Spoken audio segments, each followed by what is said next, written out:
Hola, hola. ¿Me escuchan bien? Creo que sí. O así con este. Este está mejor, ¿verdad? Ok. Bueno, muchas gracias a todos por estar aquí. El día de hoy voy a presentarles un poquito sobre lo que hago personalmente. Me presento, soy el doctor Gabriel Villafuerte. Me dedico a la investigación. Soy médico de profesión y después hice un doctorado en neurociencias. Y básicamente toda mi vida académica la he visto o ha tenido que ver con técnicas de neuromodulación, ¿va? Y la idea del día de hoy es presentarles de forma muy general qué son estas técnicas de neuromodulación, cómo funcionan y en qué tipo de patologías se pueden utilizar. A ver, le voy a dar... Ok, entonces normalmente me gusta empezar esta charla hablando sobre qué es la neuromodulación. La neuromodulación, si ustedes ven en una página de internet, en un libro, en algún journal, van a encontrar que es algo similar a lo que dice aquí, que es una rama de la ciencia, medicina y bioingeniería que incluye tecnología implantable, no implantable, que sirve para mejorar la calidad de vida de los seres humanos. Sin embargo, esta definición como tal no me encanta porque es muy vaga. A mí me gusta hablar un poquito más de una definición que vaya ligada al restablecimiento de la homeostasis. ¿Qué es la homeostasis? Bueno, es este estado, ¿no?, de equilibrio que tenemos en los sistemas vivos, en los sistemas físicos. Y la utilización de neuromodulación lo que busca es tratar de restablecer la homeostasis del sistema nervioso. Pero a diferencia de, por ejemplo, el utilizar un fármaco, que sería neurofarmacología, utilizamos energía física. ¿Ok? Eso es la neuromodulación. Utilizar algún tipo de energía física para tratar de restablecer la correcta función del sistema nervioso. Cuando hablamos de modulación, también hablamos un poquito, o hasta cierto punto se ha utilizado mucho la palabra neuroestimulación o neuroinhibición. A mí me gusta más la palabra neuromodulación. ¿Por qué modulación? Porque modulación, al fin y al cabo, depende un poco del contexto en el que se use.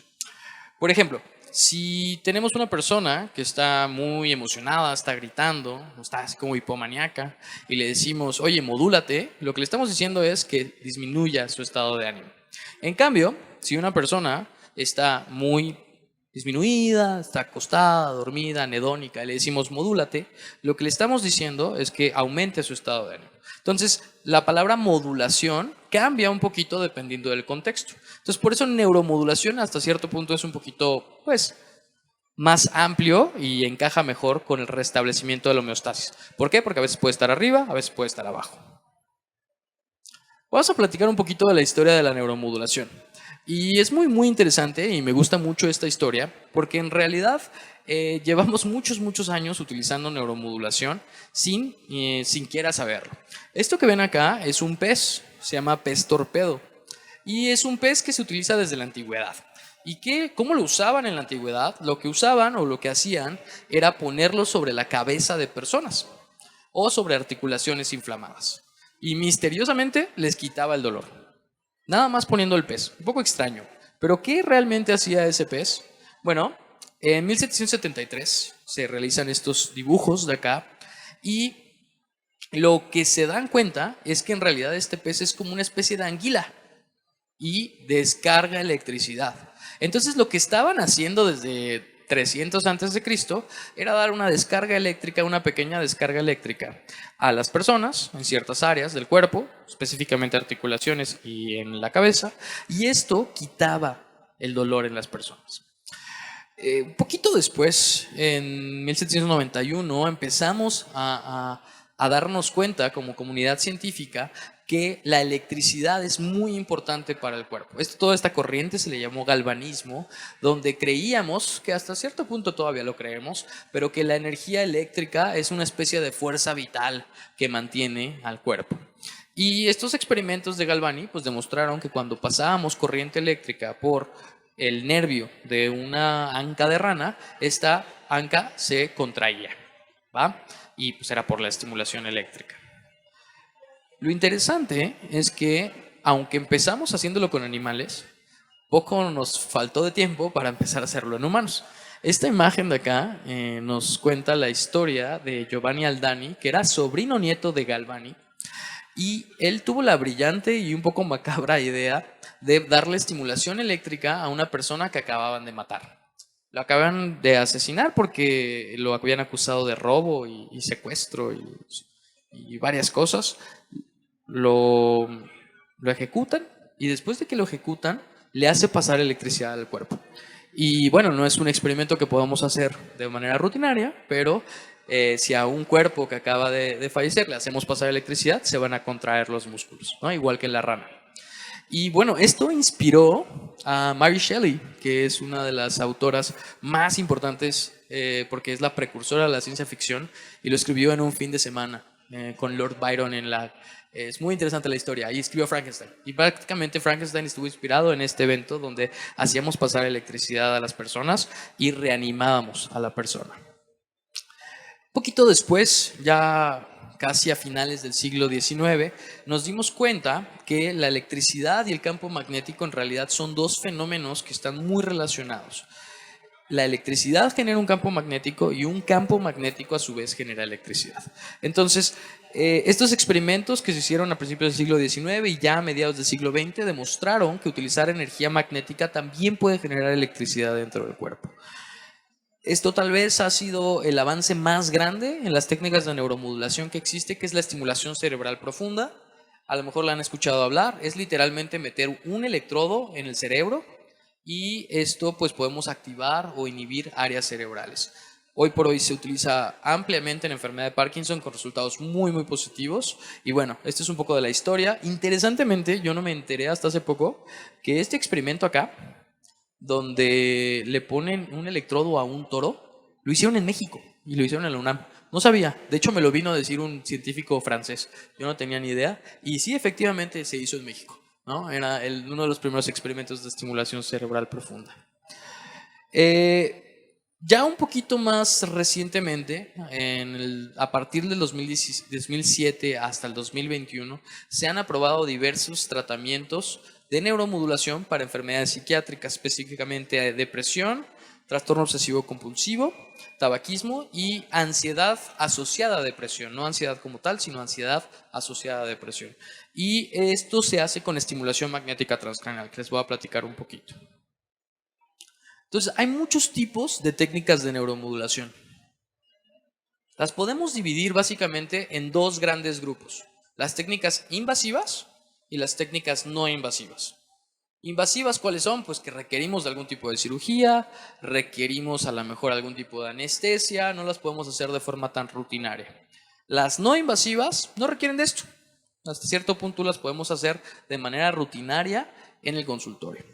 Además de por la invasividad, podemos clasificar por el tipo de energía física que se utiliza. Está la energía eléctrica, energía magnética y energía lumínica / de otro tipo, porque hay muchas que encajan ahí. Por ejemplo, una de las más utilizadas, tal vez, o la que más se conoce, es esta, que es la terapia electroconvulsiva. La terapia electroconvulsiva es súper efectiva.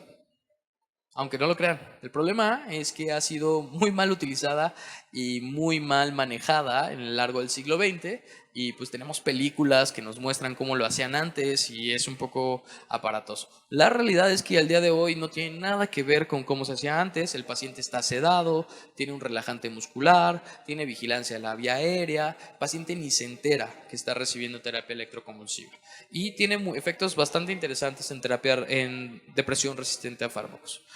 Otra, como les mencionaba, también muy importante es la estimulación cerebral invasiva, que tiene que ver con la energía eléctrica. Hay otras que son no invasivas, que utilizan energía eléctrica. Se ponen electrodos tal cual en la cabeza y hacemos pasar corriente eléctrica. Muy similar a lo que es un TENS, que se utiliza en músculos, pero imagínenselo en el cráneo.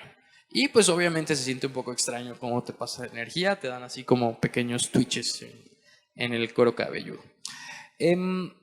Unas de las nuevas y muy interesantes tal vez es el ultrasonido focalizado. Aquí pueden ver, de hecho, atrás de ustedes hay ultrasonidos. Esos ultrasonidos básicamente hacen vibrar un piezo eléctrico, es decir, una parte que convierte la energía eléctrica en mecánica y esto, cuando tienes un medio conductor, pues puedes generar o pasar energía a otro medio. Interesantemente, a frecuencias o ciertas frecuencias, esto puede tener un efecto neuromodulador en el sistema nervioso.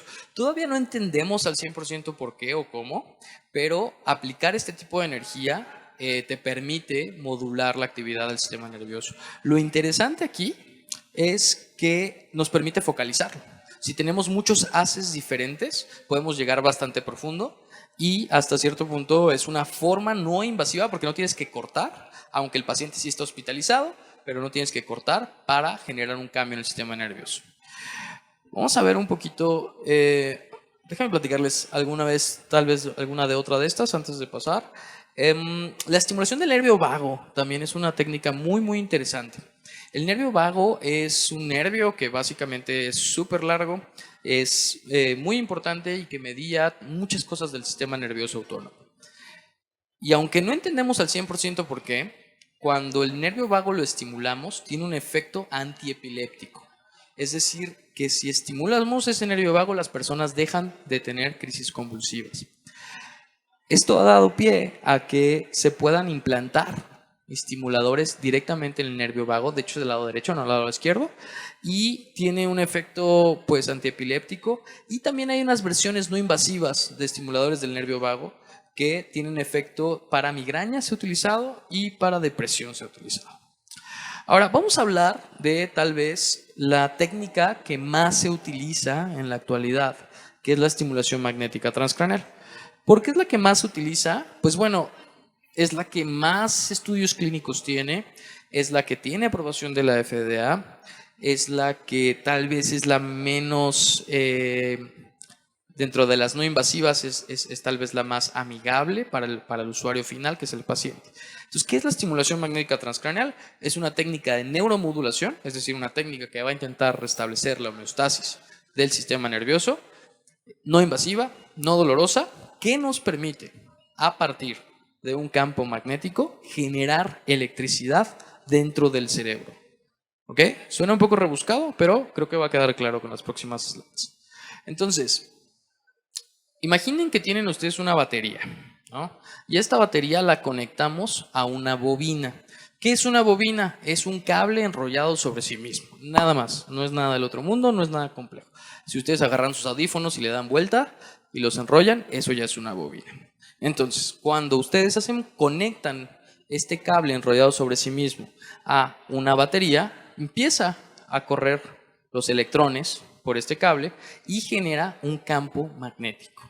Esto, aunque lo vean así de bobo, hace 200 años era súper novedoso. ¿Por qué? Porque solamente, más bien, no sabíamos que el campo magnético y el campo eléctrico estaban relacionados. Y de esta forma se dieron cuenta que la electricidad puede generar un campo magnético. Ahora, Faraday, que fue el que descubrió esto, dijo, bueno, si la electricidad puede generar un campo magnético podrá generar electricidad, ¿no? El inverso. Y hace este pequeño experimento donde pone un imán dentro de una bobina. Y Faraday esperaba que nada más poniendo el imán dentro de la bobina iba a generar electricidad. Y oh sorpresa, la realidad es que no se genera electricidad. Para que se genere electricidad, el imán o el campo magnético tiene que subir y bajar, tiene que cambiar conforme al tiempo. Si es un campo magnético constante, esto no genera electricidad. Para que se genere electricidad, el campo magnético tiene que oscilar, tiene que cambiar conforme al tiempo. Y eso es básicamente lo que hacemos con la estimulación magnética transcraneal. Aplicamos un campo magnético que aparece y desaparece, muy importante esto, aparece y desaparece, lo aplicamos sobre el cerebro, en este caso el cráneo, y a su vez este campo magnético genera electricidad dentro del cráneo, genera un cambio eléctrico en las neuronas y esto a su vez nos permite modular la actividad neuronal. ¿Por qué hago mucho énfasis en que el campo magnético tiene que aparecer y desaparecer? Es decir, tiene que ser oscilante. Porque la principal diferencia con la estimulación magnética transcraneal y otras técnicas de neuromodulación, como la magnetoterapia, que no tienen tanta evidencia científica, es esto, ¿no? Cuando nosotros le ponemos un imán a la cabeza a las personas, pues simplemente no no estamos generando electricidad porque no, ese imán, ese campo magnético es constante. En cambio, cuando aplicamos un campo magnético que sube y baja con una bobina, que también lo podríamos lograr con un imán si lo subiéramos y lo bajáramos rapidísimamente, se podría lograr, pero pues es muy difícil y genera electricidad, ¿va? Entonces esa es la principal diferencia entre magnetoterapia y estimulación magnética transcraneal. Una pues tiene mucha evidencia científica, está aprobada por la FDA, y la otra pues no tanto, y es simplemente por esto, ¿no? Porque aplicamos un campo magnético constante en lugar de un campo magnético oscilante. Bueno, después de todo este choro, de este rollo respecto a cómo funciona la estimulación magnética transcraneal, viene la pregunta de por qué o cómo usamos, cómo aprovechamos esto para tener un cambio en la fisiología cerebral. Pues lo que nos hemos dado cuenta a nivel de investigación es que nosotros modificando ciertos parámetros de la estimulación podemos tener diferentes tipos de efectos en el cerebro. Por ejemplo, si tenemos una frecuencia alta o con un patrón intermitente, me refiero a intermitente de que da estimulación, estimulación, para. Eso es un patrón intermitente. Uno continuo sería que siempre está dando estimulación, nunca para, ¿va? Y frecuencias bajas, en el caso de la de abajo. Entonces, si nosotros tenemos un patrón continuo y frecuencias bajas, tendemos a tener un efecto inhibitorio en el sistema nervioso central. En cambio, frecuencias altas y patrones intermitentes, tenemos un efecto excitatorio. Y aquí hay que tener un poco de cuidado con las palabras que uso, ¿no? Si se dan cuenta, digo inhibitorio y excitatorio, y no hablo tanto de un aumento de la actividad cerebral, porque en este tipo de estudios lo que nosotros valoramos es la actividad metabólica, ¿no? Este es un estudio que hicieron con unos pobres gatos, a los cuales les dieron glucosa marcada radioactivamente, le dieron la estimulación a frecuencias altas, y entre más rojo, más glucosa consume el tejido. Y entre más azul, menos glucosa consume el tejido. Entonces vean aquí cómo cuando damos la frecuencia alta tenemos un aumento de la actividad metabólica, y cuando damos una frecuencia baja tenemos una disminución de la actividad metabólica. Y bueno, me dirán, ok, qué interesante que se pueda cambiar la actividad metabólica, la actividad excitatoria o inhibitoria, pero ¿por qué querríamos que esto sucediera en un cerebro? Bueno, lo interesante es que en los últimos 30 años nos hemos dado cuenta que la mayoría de las enfermedades, tanto psiquiátricas como neurológicas, tienen una especie de huella de neuroimagen. Es decir, tienen un patrón de activación cerebral metabólico muy específico de cada una de las enfermedades. Por ejemplo, esta es una resonancia magnética funcional de un paciente que tiene trastorno obsesivo compulsivo. Y en la resonancia magnética funcional lo que vemos es que tanta oxígeno está consumiendo el tejido. Es decir, entre más blanco, ¿no?, más oxígeno está consumiendo el tejido. Y vean aquí en la parte frontal, orbitofrontal, tenemos un exceso de consumo de oxígeno. Significa que está muy prendida esta área, está muy activa metabólicamente. Y esto correlaciona mucho con los síntomas de trastorno obsesivo compulsivo. Es decir, si tiene más síntomas, tiene más actividad metabólica.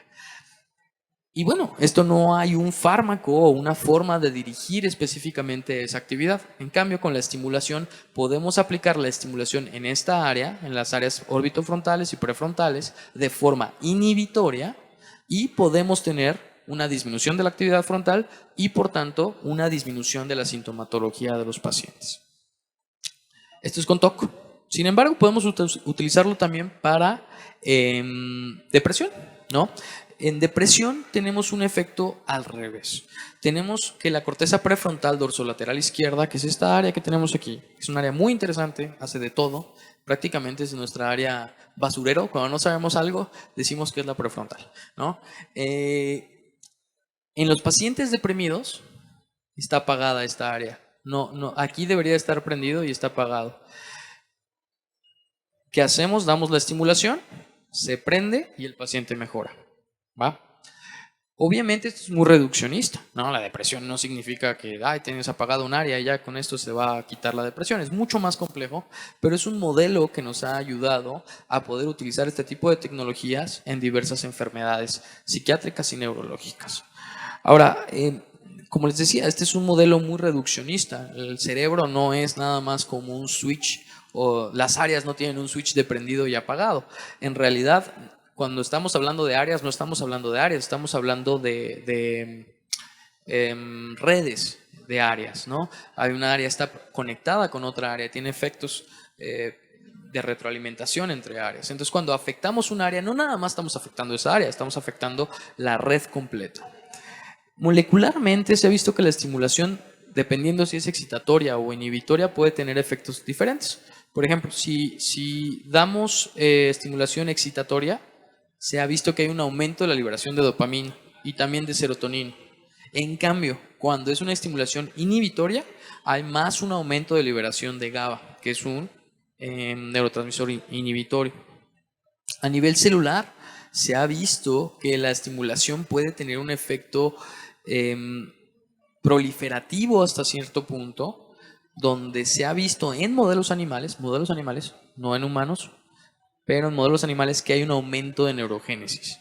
Y esto es muy interesante porque a nivel de rehabilitación, pues podría ser una forma de utilizarse para mejorar el pronóstico de los pacientes. No solo en rehabilitación, también en muchas de las enfermedades neurodegenerativas se caracterizan por una disminución en la neurogénesis adulta normal. Todos tenemos neurogénesis adulta, es parte natural del desarrollo del cerebro, pero en las personas con enfermedades neurodegenerativas como Parkinson, Alzheimer, se ve disminuida esta neurogénesis natural, ¿va? A nivel más de circuitos, más de redes, en lugar de un área tan específica como una neurona en sí misma, hemos visto también que la estimulación favorece la potenciación a largo plazo y la depresión a largo plazo. ¿Qué es la potenciación y la depresión a largo plazo? Son mecanismos de plasticidad. Es decir, cuando nosotros estamos aprendiendo algo, necesitamos reorganizar nuestras conexiones neuronales para poder hacer una memoria a largo plazo. Y se cree que estos mecanismos, que es potenciación y depresión a largo plazo, pues son los responsables del aprendizaje, de la memoria, etcétera, etcétera. Y cuando usamos estimulación, se ha visto que podemos modificar o favorecer ya sea la depresión a largo plazo, de forma inhibitoria, o la excitación a largo plazo, con estimulación excitatoria.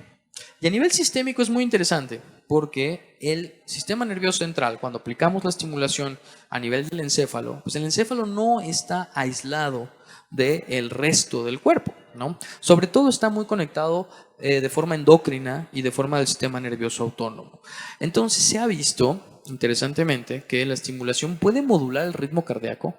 De hecho, cuando se da sincronizada con el ritmo cardíaco, se ha visto que podemos, es decir, que damos los pulsos de estimulación al mismo tiempo que el latido, podemos tener un efecto pues sincronizante del ritmo cardíaco. A nivel del cortisol, también se ha visto, por ejemplo, en depresión, en ansiedad, en trastorno por estrés postraumático. Son patologías en donde sérico, el cortisol sérico, si le medimos el cortisol a las personas, tienden a tenerlo elevado. ¿Por qué? Porque es una hormona de estrés, es una hormona que se libera cuando estamos en una situación estresante como tal, y es un biomarcador muy interesante de depresión. ¿Qué pasa cuando les damos estimulación magnética a estos pacientes? El cortisol disminuye, ¿no? No es que tal cual el mecanismo de acción de la estimulación sea la disminución de cortisol, pero sí tiene un efecto sistémico, ¿no? Platicando con una amiga endocrinóloga me decía que tal vez sería muy interesante en pacientes que tienen una deficiencia o un exceso de cortisol, la estimulación por este motivo, por el tipo de depresión que les da a estos pacientes, ¿no? Bueno, ¿para qué se utiliza? He hablado básicamente de dos patologías, depresión y trastorno obsesivo compulsivo. La depresión es, sin lugar a dudas, la patología en la cual más se ha utilizado la estimulación magnética transcraneal. Como les platicaba, el raciocinio detrás es que la corteza prefrontal dorsolateral izquierda se encuentra apagada, se encuentra hipoactiva en estos pacientes. ¿Y qué hacemos? Damos la estimulación de forma excitatoria en esta área y bueno, hemos tenido o se ha visto un incremento estadísticamente significativo comparado contra placebo, que la estimulación es más efectiva. Esto está avalado por una gran cantidad de metaanálisis y de estudios clínicos. Por ejemplo, estos son 3 metaanálisis que se han hecho al respecto, y estos son los resultados de uno de los metaanálisis. Los que no saben, un metaanálisis básicamente la unión estadística de muchos estudios clínicos diferentes. Es mejor ver un metaanálisis que ver solo un estudio, porque nos da un panorama más general de cómo está modificándose la literatura. Y bueno, es por eso que está aprobada desde el 2007 para depresión, y hay muchísima evidencia que respalda la utilización de estimulación para depresión. Este es un estudio que hicimos donde evaluamos a algunos pacientes, les realizamos una gran cantidad de pruebas para medir sus parámetros de depresión, sus parámetros de ansiedad, de insomnio, de calidad de vida, y vean cómo la disminución de la sintomatología es muy grande, muy grande. Pacientes que empezaban con 30, que es entre moderado y casi severo en esta escala, pues pasan a 10 o menos, que se considera remisión. Esto obviamente depende de cada paciente, ¿no? Pero en general esperamos una mejoría en los datos de depresión, los datos de ansiedad, de calidad de vida, e interesantemente también en el insomnio. Muchos de los pacientes con depresión tienen problemas para dormir y se solucionan cuando se trata la depresión. En el trastorno obsesivo compulsivo también no quiero ahondar muchísimo al respecto, pero básicamente tenemos una hiperactividad frontal, sobre todo las cortezas orbitofrontales, y tenemos una estimulación inhibitoria. Interesantemente, aquí no nos hemos puesto tan de acuerdo en el área que se debe dar la estimulación. Algunos dicen corteza prefrontal, otros dicen corteza orbitofrontal. En realidad la que más tiene evidencia es en el giro anterior del cíngulo, y se hace con una bobina especial. Aquí justamente tratamos de modificar o tratamos de generar plasticidad, porque de hecho se aplica la estimulación cuando le estamos evocando al paciente ansiedad, dándole algún trigger que le genere ansiedad con su trastorno obsesivo compulsivo, y es en ese momento cuando se aplica la estimulación. Otra patología interesante que les comentaba, tal vez de manera muy general, es el evento vascular cerebral. En el evento vascular cerebral tenemos muerte de la sustancia gris, muerte de neuronas debido a la isquemia o a la hemorragia en su caso, y tenemos una asimetría entre los dos hemisferios, ¿no? Un hemisferio va a estar dañado, va a perder funcionalidad, va a intentar tener plasticidad, pero no lo va a lograr porque hay mucho daño, y en cambio el otro lado, el lado sano, va a tener una hiperplasticidad, va a buscar compensar lo que el hemisferio sano está dejando de hacer. ¿Cuál es el problema? Pues que los pacientes que tienen este tipo de daño desarrollan espasticidad, desarrollan una serie de daño motor o problemas motores que son difíciles de revertir. Con la estimulación, lo que buscamos es aplicar estimulación excitatoria sobre el lado dañado para tratar de favorecer la plasticidad de este lado que pues está dañado. Esa es una de las alternativas. Y la otra alternativa es dar estimulación inhibitoria, pero del lado sano. ¿Por qué del lado sano? Pues para tratar de inhibir esta plasticidad maladaptativa que va a tener el lado sano. Es bien importante que, aunque la evidencia es buena, hay muchos estudios que muestran resultados positivos. Esto no sustituye la fisioterapia. De hecho, tiene que ser con fisioterapia. Todos estos estudios muestran que es superior a la fisioterapia sola, pero siempre se da fisioterapia más estimulación.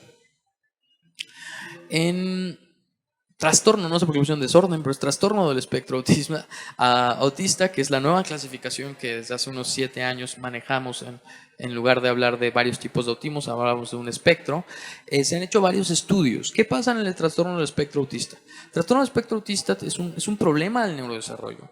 Es un problema de falta de poda neuronal. Es decir, cuando estamos desarrollando el cerebro, hace conexiones a todos lados, se sobreconecta. Y cuando se está desarrollando, vas quitando las conexiones que no te funcionan. Bueno, en el autismo no ocurre esta poda neuronal, no se cortan las uniones que deberían de cortarse. Entonces se queda un cerebro hiperconectado, hipersensible a estímulos sensoriales. Los niños que tienen trastorno espectro autista generalmente tienen poca tolerancia a los estímulos sensoriales de cualquier tipo, ya sea sonoros, visuales, táctiles, etcétera, etcétera. Y es porque hay una hiperconectividad. ¿Qué intentamos hacer con la estimulación?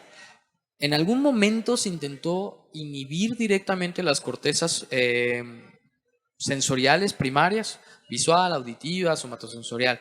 Nos dimos cuenta que no funcionaba. Lo que ahora se recomienda es ir directamente de forma inhibitoria en la corteza prefrontal derecha. Y ustedes me dirán, bueno, la corteza prefrontal, ¿por qué? Porque el darnos cuenta de que estamos sintiendo no es tanto de las cortezas sensoriales primarias, sino de la corteza prefrontal. Todo lo que es metacognición es de corteza prefrontal. Y al parecer, inhibiendo esto, los pacientes tienen una mejoría. La mejoría sobre todo son en la cuestión sensorial, también en el control de impulsos, que es algo que puede ocurrir en los pacientes con trastorno espectro autista, y sobre todo en los movimientos repetitivos, que también es una característica de estos pacientes. Abuso de sustancias, esto es muy interesante. ¿Se recuerdan? Les dije que la estimulación favorecía la liberación de dopamina. La dopamina es un neurotransmisor que básicamente tenemos dos áreas en el cerebro que producen dopamina, una totalmente motora, que es la sustancia negra, y una más que tiene que ver con los circuitos de recompensa, que es el núcleo tegmental ventral. En adicciones, nuestro cuerpo, cuando consumimos una sustancia, liberamos la dopamina después de consumir la sustancia. Y cuando dejamos de consumir la sustancia, nuestro cuerpo, nuestro cerebro nos dice, ¿y mi dopamina dónde está? ¿No? Y esta falta de dopamina genera un síntoma muy típico que se denomina craving, como esta necesidad de consumir. Si alguno ha hecho alguna vez una dieta y ve un pastel y se le antoja, eso es un craving, ¿ok? Obviamente imagínenselo al extremo, pero más o menos es lo que sentiría. Entonces, como la estimulación, si la aplicamos sobre la corteza prefrontal, puede liberar dopamina, lo que hacemos es que cuando el paciente deja de consumir la sustancia, le damos la estimulación. Esto favorece la liberación de dopamina y disminuye el craving del paciente. ¿Va? Nosotros hicimos un estudio en pacientes con adicción al tabaco. En este estudio medimos el CO, o el monóxido de carbono exhalado, durante 8 semanas y vean cómo la mayoría de los pacientes dejan de fumar a partir de la segunda semana. Hay unos ahí que se tardan un poquito más en dejar de fumar, pero básicamente a la semana 8, 7, bueno, la basal, y al final de la semana 8, de la semana 7, que son las 8 semanas, dejan de fumar el 100%. Ahora, la realidad es que esto tarda, ¿no? A los 3 meses hay una recaída importante de los pacientes, el 20% puede recaer. Esto es similar a lo que pasa con parche de nicotina, que es el estándar de oro. Y si me preguntan, yo lo recomiendo en personas que ya han intentado varios métodos para fumar y no han podido dejar de fumar. La utilización de estimulación es una opción interesante. Nada más para terminar. Obviamente les he hablado cosas muy buenas y muy interesantes sobre la estimulación magnética transcranial, ¿no? Pero en la dosis está el veneno. Es decir, no es inocuo, ¿ok? Siempre tenemos que tener en cuenta 3 tipos de efectos adversos que pueden llegar a suceder en la estimulación. 2 de ellos dan igual, en el sentido que no se va a morir nadie, que es la cefalea y el daño acústico. ¿Okay? Daño acústico no sucede con todos los dispositivos, solo con dispositivos que generan un clic muy sonoro. ¿Por qué? Porque si pones la bobina cerca del oído y ese clic sonoro podría generar una pérdida auditiva, ¿no? ¿Qué se hace? Se le pone unos tapones y listo. La cefalea, ¿por qué ocurre? Bueno, ocurre porque el músculo también es un órgano eléctrico. Entonces, cuando damos el pulso magnético, también hay microcontracciones del músculo. Entonces, esto puede generar cefalea tipo tensional. Y el más grave o el más temido, que es extremadamente raro, son las crisis convulsivas. De hecho, nadie en la vida se ha muerto de estimulación magnética transcraneal. Las crisis convulsivas ocurren más o menos, se han reportado unos 50, 60 casos en toda la historia de la literatura. Y estos 50, 60 casos han ocurrido en personas que no debieron de haber recibido estimulación. ¿Por qué hay una crisis convulsiva? Porque imagínense que yo estoy prendiendo el cerebro, ¿no? Con el pulso magnético. Y si el paciente tiene la facilidad, porque tiene un trastorno como epilepsia, de que se prenda de más el cerebro y le damos un campo eléctrico en el cerebro, pues podemos desencadenar una crisis convulsiva.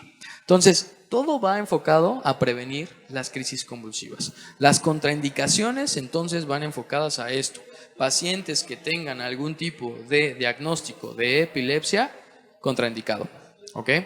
Ahora, en la literatura van a encontrar que hay nuevos estudios que lo utilizan en pacientes con epilepsia. Sí, pero de forma de investigación, ¿no? De forma típica, clínica, común y corriente, no se recomienda en pacientes que hayan tenido epilepsia porque, pues bueno, no queremos tener este efecto adverso grave.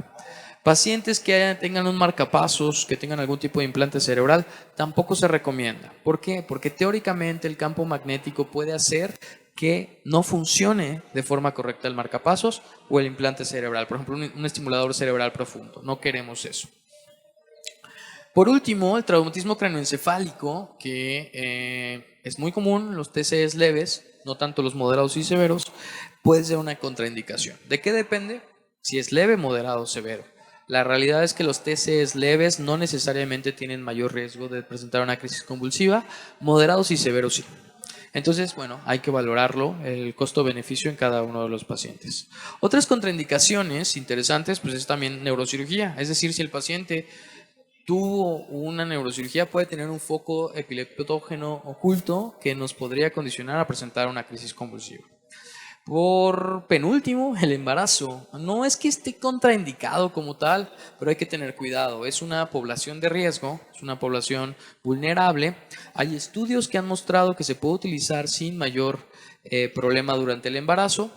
Y de hecho, antier acaba de salir un paper en JAMA analizando que le va peor a la mujer si deja su tratamiento antidepresivo y el riesgo de que el bebé tenga un efecto adverso por el medicamento no es tan alto, a menos que use paroxetina, que es el que no se recomienda en el embarazo. Y fármacos. ¿Qué fármacos? Prácticamente se puede utilizar cualquier tipo de fármaco con estimulación, menos aquellos que promuevan el que el paciente pueda tener una crisis convulsiva.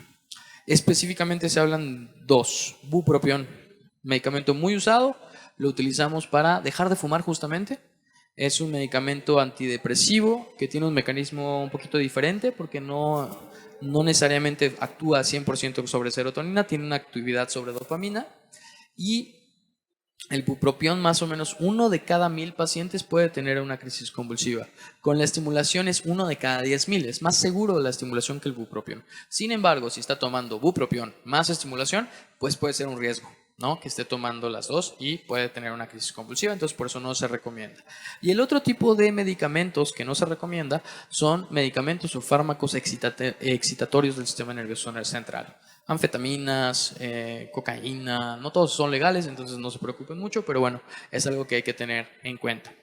Por último, también medicamentos como antivirales también se utilizan y se ponen acá. Se ha visto que ciertos antivirales, anciclovir, si mal no recuerdo, favorece la crisis convulsivas. Y creo que eso es todo. Sí. Muchas gracias.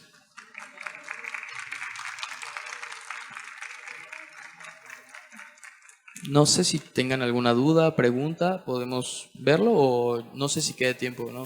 ¿Sí? Ok. Si tienen preguntas, me dicen. Dime. ¿Qué tan qué?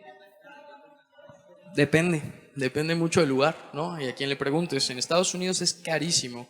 Más o menos estamos hablando de $15,000 el tratamiento completo, 30 sesiones. De esto, el seguro de gastos médicos logra cubrir como $8,000, $9,000 y el paciente solo desembolsa de 2 a 4. ¿No? Esto es en Estados Unidos, que es donde hay más datos. En México es muy variable, ¿no? Yo diría que va de entre 500 a 2,000 pesos la sesión, ¿no? Pero es algo que no comenté, pero se necesitan por lo menos 30 sesiones de estimulación para tener un efecto a largo plazo. Si no, no se genera plasticidad. Y es algo súper importante en depresión. Dígame. Por lo menos en estas primeras 30 sesiones se recomienda que sean 5 veces a la semana, descansando fines de semana.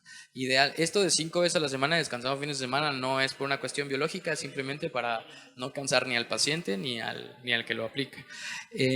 Estas 20 a 30 sesiones se recomiendan así. Hay nuevos estudios donde plantean diferentes tipos de protocolos. Hay uno muy interesante que es estimulación personalizada con neuroimagen y con diversos targets que son solo 5 días de estimulación o 10 días de estimulación, pero les dan 10 estimulaciones diarias. Están todo el día recibiendo estimulación, estimulación, estimulación. Y salen más rápido, pero bueno, obviamente también es más cansado. Y hay otros estudios que también han visto o han analizado el dejar por más tiempo la estimulación, como ir haciendo un periodo de lavado, en donde le empiezan a dejar cada tercer día la estimulación para evitar una recaída. Pero lo que la literatura recomienda son 20 a 30 sesiones mínimo. Obviamente también depende mucho de la patología. Por ejemplo, unas patologías neurodegenerativas, decir 20 a 30 sesiones es nada más que vas a tener un cambio, pero después de 2 o 3 meses otra vez va a aparecer, va a regresar. No es curativo. Pues bueno, muchas gracias.